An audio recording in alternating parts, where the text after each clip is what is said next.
Alors vidéo un petit peu différente, c'est pas un tuto, c'est pas une présentation matérielle, c'est plus une réflexion on va dire sur le marché du drone en général. Cette vidéo fait suite notamment à une vidéo que mon collègue youtubeur canadien Captain Drone a sortie sur justement le Nano Plus. Ça concerne notamment l'effet gélo, les petites vibrations qu'on peut voir sur la caméra. Il compare son modèle du Nano Plus qu'il avait acheté fin 2021 à celui que Autel lui a renvoyé, qui est une production début 2022. Et donc, il y a une petite différence, notamment au niveau du montage des dumpers. Donc, c'est les petits amortisseurs en caoutchouc qu'on peut trouver donc, de part et d'autre de la gimbal. Et d'après ces tests, il semblerait qu'il y ait une petite différence de stabilisation et il y a beaucoup moins d'effet gélo avec la deuxième version. Alors attention quand même parce que ces essais, ils les effectuent dans des conditions extrêmes de température très faibles et le Nano Plus n'est pas fait pour voler dans des températures aussi basses, mais il y a quand même une petite différence. Du coup, j'ai vérifié sur mon Nano Plus et j'ai bien les caoutchoucs, donc les amortisseurs qui sont bien en position verticale, contrairement aux premières versions 2021 qui seraient elles de manière horizontale.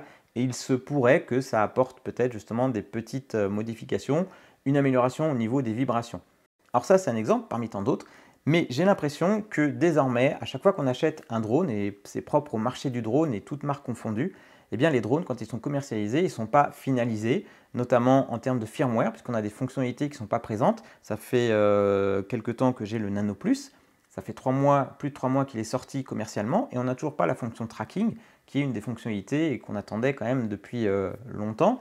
Alors c'est un exemple avec Autel, mais DJI avait fait pareil avec son Mavic 3. Lorsqu'il était sorti avant Noël, on avait attendu l'équivalent d'un mois ou un petit peu moins pour avoir toutes les fonctionnalités. Malheureusement, j'ai l'impression que ça peut nuire commercialement justement à un modèle. On l'a vu avec le Mavic 3, on le voit avec le Nano Plus, puisque désormais, lorsque un produit sort et les premiers tests qui arrivent, eh bien forcément, on s'aperçoit de ces petits détails.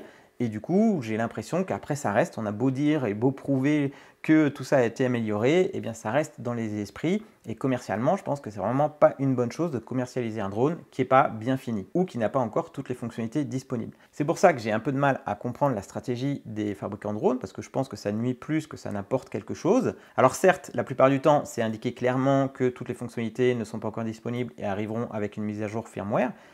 Parfois, on donne une date, parfois non. C'est le cas de Autel. On sait que ça arrivera plus tard, mais on ne sait pas quand. Alors peut-être que l'acheteur qui ne fait pas forcément attention, eh bien, il peut se retrouver embêté parce qu'il a besoin de ce drone-là avec cette fonctionnalité et il doit attendre plusieurs mois avant d'avoir une fonctionnalité qui est attendue et qui est pourtant commercialement mise en avant dans les communications des marques. Donc, j'avoue que c'est un petit peu limite. Alors, une des solutions possibles, ce serait un petit peu comme Upsan a fait, c'est-à-dire qu'ils mettent sur le marché un drone qui est à moitié fini et l'argent qui a été encaissé par les primo-acheteurs eh bien, sert à financer et à faire évoluer le drone ultérieurement. Sauf qu'en réfléchissant comme ça, est-ce que toutes les fonctionnalités, eh bien, vu qu'elles n'ont pas été testées, elles vont être 100% opérationnelles et effectives? Pour le Nano Plus, j'ai quand même bon espoir que toutes ces fonctionnalités arrivent d'ici peu. Maintenant, il faudra voir si elles sont aussi efficaces que la communication le laisse entendre. Alors ces pratiques-là, j'ai l'impression que ça se fait de plus en plus sur le marché du drone. Donc on est à quelques semaines du lancement du DJI Mini 3. Donc je vais me le procurer le plus rapidement possible, bien sûr, pour vous le présenter parce que j'ai trop hâte. Mais si j'étais un particulier, si je voulais m'acheter un drone, je pense que j'attendrai un petit peu de voir les premiers tests, les premiers essais, les premières séries, de voir si le drone est prêt à voler. C'est un peu comme si on achetait une voiture et si le concessionnaire vous disait « Bon alors je vous la vends maintenant, mais l'ABS, la climatisation et l'autoradio, bah, vous l'aurez dans 3 mois. » Donc je trouve ça un petit peu abusé. Alors je peux comprendre qu'il y ait des petites erreurs de conception, notamment on l'a vu avec la GoPro par exemple, qui chauffait énormément, qui s'arrêtait. Même si je pense que ça aurait pu se voir dès les premiers tests avant la commercialisation, GoPro a bien réagi et avec des mises à jour, ils ont amélioré les choses. Maintenant, c'est vrai que pour les drones, j'ai l'impression que c'est un petit peu monnaie courante. Allez, on le met sur le marché.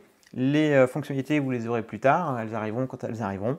Mais j'ai du mal à croire que, que ce ne soit pas testé avant quand même d'être mis sur le marché. Donc, si vous avez un Nano Plus, vous pouvez toujours vérifier donc, la position de ces petits amortisseurs, dans quel sens ils sont montés. Autel m'a envoyé un mail en me disant que eux, ils avaient fait des tests dans les différentes positions et qu'ils n'avaient pas constaté de différence notoire. Je vous mets le lien là, dans la description de la vidéo de Captain Drone pour que vous puissiez vous faire une idée entre les deux montages de ces petits amortisseurs. Donc en conclusion, si vous prévoyez d'acheter un drone qui est récemment sorti sur le marché, attendez suffisamment de temps pour qu'il y ait suffisamment d'utilisateurs qui puissent le tester, pour vous faire votre propre idée et de voir si toutes les fonctionnalités que vous attendez sont disponibles et si elles correspondent à vos attentes. Personnellement, ça ne me dérange pas d'être bêta-testeur, mais celui qui achète un drone, surtout au prix actuel, et qui se retrouve bêta-testeur à ses dépens, je trouve que c'est un petit peu limite. N'hésitez pas à me dire ce que vous en pensez dans les commentaires, et d'ici là, je vous dis à bientôt pour de prochaines vidéos. Ciao!